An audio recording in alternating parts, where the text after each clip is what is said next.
بنیاد نہیں ہوگی تو اوپر کچھ بھی یاد کرنے کے قابل پہلے بنیاد۔ رمضان کا مہینہ وہ مہینہ ہے کہ اگر اس پر ہم غور کریں تو کلمہ پڑھ لینے کے بعد یہ جن 4 چیزوں کو کملی والے آقا صلی اللہ علیہ وسلم نے دین کی بنیادیں قرار دیا ہے، ان میں سے 3 پر یہ رمضان پورا فوکس کرتا ہے، اور ان تینوں بنیادوں پر عمل پیرا ہونے کے لیے، ان بنیادوں کو قائم کرنے کے لیے، ان سے اپنا تعلق، رشتہ اور ناطہ جوڑنے کا رمضان پورا ماحول۔ روزے تو اللہ نے ویسے فرض کر دی، اس ماہ مبارک میں روزہ رکھنا ہی رکھنا ہے، نہیں رکھو گے تو مجرم بنو گے، گرفت ہوگی اور اس پر سزا ملے گی۔ جہاں تک نماز کا تعلق ہے تو میں نے ابھی حدیث مبارکہ سنائی، میرے آقا صلی اللہ علیہ وسلم نے فرمایا من قام رمضان ایمانا و احتسابا غفر لہ ما تقدم من، فرمایا جس شخص نے ایمان کی حالت میں پورے احتساب کے ساتھ، کیا مطلب کہ پورے اس کے تقاضے پورے کر کے صحیح معنوں میں قیام کا حق ادا کیا، تو فرمایا اس قیام کے صدقے اللہ رب العزت اس کے پچھلے سارے کے سارے، نماز تو پورا سال ہی فرض ہے، مگر یہ خوشخبری کہ اس نماز کے قیام کے صدقے اللہ رب العزت پچھلے سارے گناہوں کو بخش دے گا، یہ خوشخبری ہے تو رمضان کے مہینے کے لیے۔ اس کا مطلب کہ نماز کے لیے ایک ماحول، روزہ رمضان کا مہینہ یہ ماحول بھی فراہم کرتا ہے۔ اور جس طرح زکوٰۃ کا میں نے پہلے ذکر کیا ہے، تو نماز اور روزے کے درمیان جو ایک رکن ہے وہ زکوٰۃ بنتا ہے، اور زکوٰۃ کی ادائیگی بھی بالعموم اسی رمضان کے مہینے میں، یہ رمضان کا مہینہ مشترک ہے۔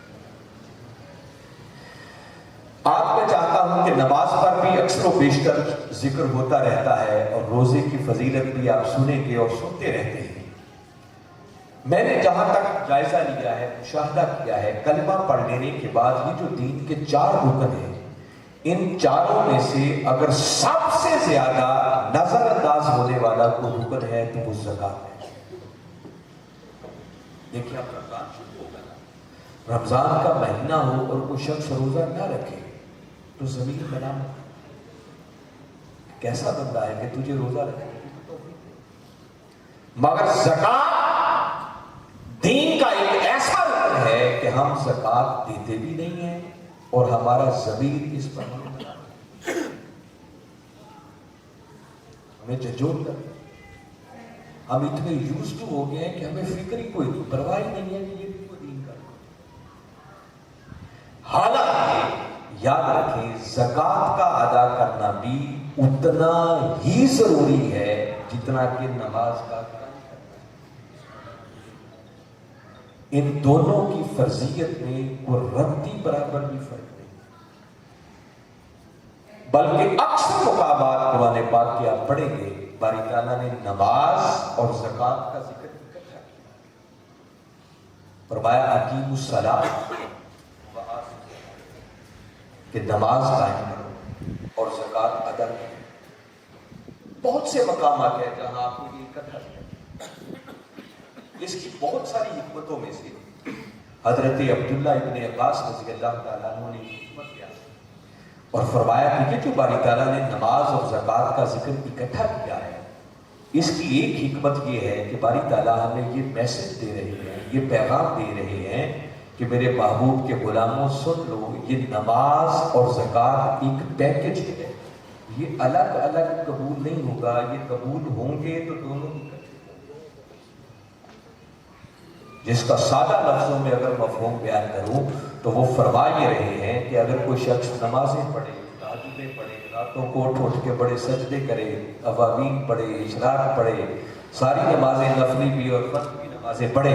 مگر زکوٰۃ ادا نہ کرے تو اللہ اس کی پڑھی جانے والی نمازوں کو بھی رد فرمائے۔ اکٹھا ذکر کیا ہے، اس اکٹھا ذکر کرنے کے اندر ایک حکمت بھی ہے کہ یہ نماز اور زکوٰۃ یہ الگ الگ قبول نہیں ہے، دونوں ہوں گے تو قابل قبول ہیں، اگر دونوں میں سے ایک بھی چھوڑ دیا تو دوسرے بھی نہیں رکے۔ اب رمضان المبارک میں ہم نمازیں تو کثرت سے پڑھتے ہیں، 5 وقت کی نماز میں بھی مسجدوں میں رش پڑ جاتا ہے، نماز تراویح میں بھی کھڑے ہوتے ہیں، میں نے ذکر کیا تہجد کا بھی موقع مل جاتا ہے۔ اگر ہم چاہتے ہیں کہ رمضان میں ہماری یہ ٹوٹی پھوٹی عبادت اللہ کی بارگاہ میں قبول ہو جائے تو ساتھ اس بات پر غور کرنا ہوگا کہ ہم نے اپنے مال کی زکوٰۃ ادا کی ہے یا نہیں۔ اس کی ادائیگی کے بغیر نمازوں کی قبولیت کی کوئی صورت نظر نہیں۔ زکوٰۃ دین کا ایک ایسا رکن ہے، اگر ہسٹری کا مطالعہ کریں، قرآن اور حدیث کا مطالعہ کریں تو ہر نبی کی شریعت کے اندر اس زکوٰۃ کا تصور کسی نہ کسی رنگ میں موجود ہے۔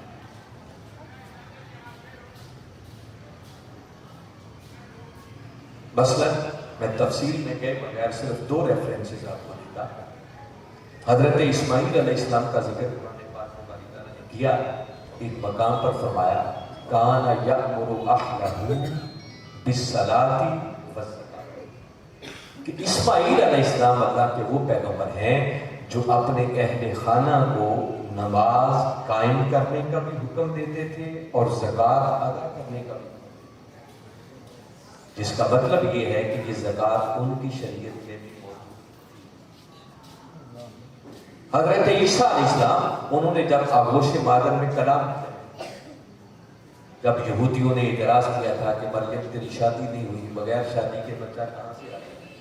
فاشارت الیہ، تو مریم نے خود جواب نہیں دیا بلکہ اسی بچے کی طرف اشارہ کر دیا کہ مجھ سے نہ پوچھو، اسی آنے والے سے پوچھو کہاں سے آیا۔ یہودی کہنے لگے کیف نکلم من کان فی المہد صبیا، مریم مذاق کر رہی ہے، یہ 3 دن کا بچہ بول کر کیا کیا۔ بس اتنی بات ہونے کی دیر تھی کہ عیسیٰ علیہ السلام آغوش مادر میں بول،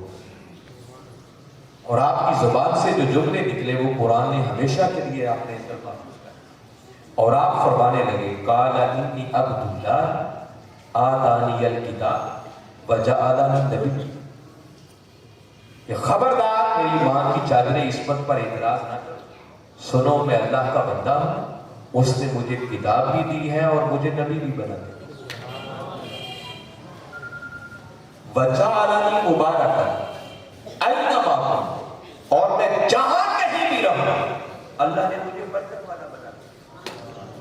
اور ساتھ ایک بڑی خاص بات آپ نے کی جو سنانا چاہ رہا ہوں، جو موضوع سے ریلیونٹ ہے، ساتھ فرماتے ہیں وَأَوْصَانِي بِالصَّلَاةِ وَالزَّكَاةِ مَا كُنتُ حَيًّا، اور باری تعالیٰ نے مجھے تاکیدی حکم دیا ہے کہ جب تک زندہ رہوں نماز بھی قائم کروں اور زکوٰۃ بھی ادا کروں۔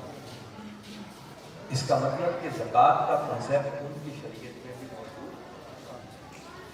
یہ ایک الگ سبجیکٹ ہے کہ اسی حوالے سے پورا ذکر کیا جائے، صرف بتانا مقصود تھا کہ سابقہ انبیاء کی شریعتوں میں بھی زکوٰۃ کا کنسیپٹ، جیسے روزے کا ذکر ہوا نا کہ تم پر روزے فرض کیے گئے،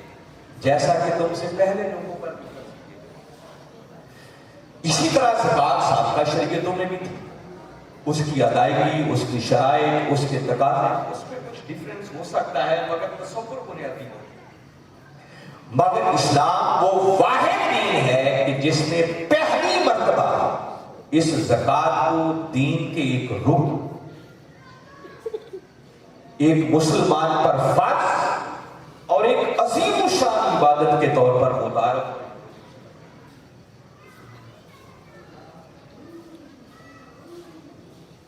زکوٰۃ ایک ایسا عمل ہے کہ جس کا تعلق بیک وقت خدا کے ساتھ، اس کی مخلوق کے ساتھ بھی ہے، اور بندے کے اپنے اخلاق اور جذبات کے ساتھ بھی مسئلہ ہے۔